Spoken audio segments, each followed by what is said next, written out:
Hello everyone और आप सभी का बहुत बहुत स्वागत है मेरे चैनल पर। दोस्तों, आप कई दिनों से कुछ बहुत बड़ी न्यूज़ देख रहे होंगे टीवी चैनल्स पर। जो खबर आ रही है यूएसए से H1B वीज़ा के बारे में, जिस खबर का सीधा असर इमिग्रेशन, टेक जॉब्स और उन सभी लोगों पर जो अमेरिका जाकर काम करना चाहते हैं। तो दोस्तों, आज से 3 दिन पहले प्रेसिडेंट डोनाल्ड ट्रंप ने एक एग्जीक्यूटिव ऑर्डर साइन किया है जो कि कुछ बहुत बड़े बदलाव करता है अमेरिका के वीज़ा सिस्टम में, जो कि अमेरिका में काम करने वाले दूसरे देश के लोगों के लिए बनाया गया है। तो दोस्तों, जब भी कोई अमेरिकन कंपनी या अमेरिकन पर्सन अमेरिका के बाहर किसी दूसरे देश के व्यक्ति को अपने देश में जॉब करवाना चाहता है, तब उन्हें उस व्यक्ति को एक H1B वीज़ा इशू करना होता है। और ख़ास तौर पर ये तब किसी व्यक्ति को इशू किया जाता है जब उसको अपनी एक किसी फील्ड में, या तो वो टेक्निकल फील्ड है या डॉक्टर है या कोई और फील्ड है, उस फील्ड के काफ़ी ज़्यादा अच्छी नॉलेज और स्किल्स हों और उस व्यक्ति के पास कम से कम बैचलर या उसके बराबर की कोई डिग्री हो। H1B वीज़ा सिर्फ उनके लिए बनाया गया है जो कि बहुत ही ज़्यादा प्रोफेशनल लोग होते हैं उनकी फील्ड में, जैसे कि doctor, engineers, IT and finance.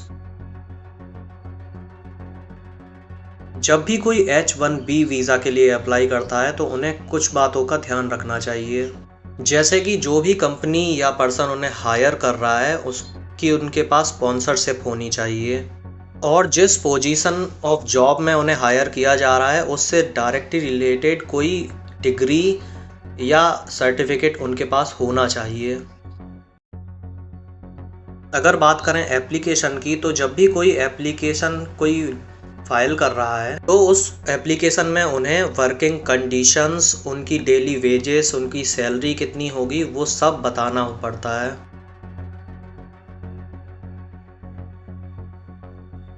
जब H1B वीज़ा हमें स्टार्ट में मिलता है तो उसकी लिमिट 3 साल होती है, जिसकी मैक्सिमम लिमिट 6 साल तक होती है।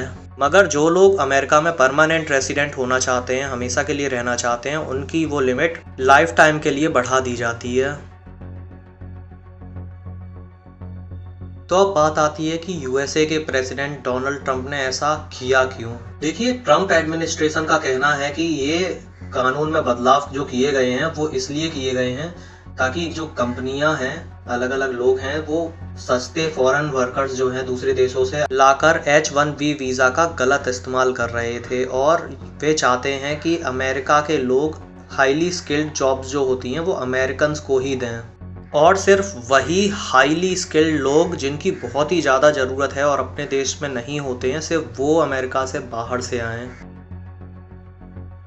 इस मामले में क्रिटिक्स का कहना है कि जो ट्रंप ने $1 लाख की जो साल की फीस लगाई है H1B वीज़ा पे, उसका बहुत ही बुरा असर होगा देश पर, क्योंकि इसकी वजह से जो हाईली स्किल्ड अमेरिका में आके काम करते हैं दूसरे देश के लोग, जो हाईली टैलेंटेड लोग हैं, वो अब अमेरिका ना जाकर बल्कि यूरोप या और दूसरे देशों में जाएंगे, और इससे अमेरिकन बिजनेसेस को नुकसान होगा। और क्रिटिक्स का ये भी कहना है कि इससे सिर्फ अमेरिका के बाहर ही नहीं बल्कि अमेरिकन्स के लिए भी एक जॉब क्राइसिस खड़ी हो जाएगी। और इस बारे में एक्सपर्ट्स का ये भी कहना है कि ये जो बदलाव किए गए हैं वो सबसे ज़्यादा बड़े बदलाव हैं इमिग्रेशन पॉलिसी में रिसेंट अमेरिकन हिस्ट्री के हिसाब से। अमेरिका के इमिग्रेशन लॉज में हुए इस बदलाव का असर इंडिया के लाखों लोगों पर पड़ेगा। अमेरिकन H1B वीज़ा होल्डर्स में सबसे ज़्यादा आगे नाम आता है हमारी IT इंडस्ट्री के प्रोफेशनल्स का।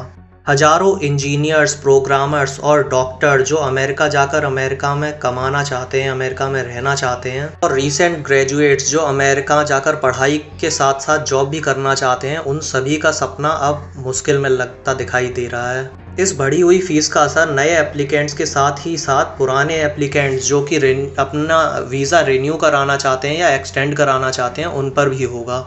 कई इंडियन स्टूडेंट्स जो कि अमेरिका में पढ़ाई कर रहे हैं, उनके लिए भी अब मुश्किल होगी, क्योंकि इस फीस हाइक के बाद अमेरिकन कंपनीज इंडियंस को जॉब ना देकर बल्कि सिर्फ अमेरिकन्स को जॉब देना ज़्यादा प्रेफर करेंगी।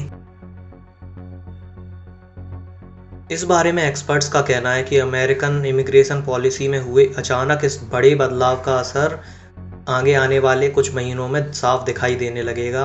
अब आने वाले कुछ समय में अमेरिका के बाहर के लोगों के लिए अमेरिका में जॉब करना और भी ज़्यादा मुश्किल हो जाएगा। हालांकि बात करें इस पे लीगल चैलेंजेस की और अमेरिकन इकोनॉमी में होने वाले इसके इम्पैक्ट की, तो उसको नज़र में रखते हुए आगे चलकर इस पॉलिसी में कुछ बदलाव भी किए जा सकते हैं उन लोगों के लिए जो कि अपनी फील्ड में बहुत ही ज़्यादा स्किल्ड हैं।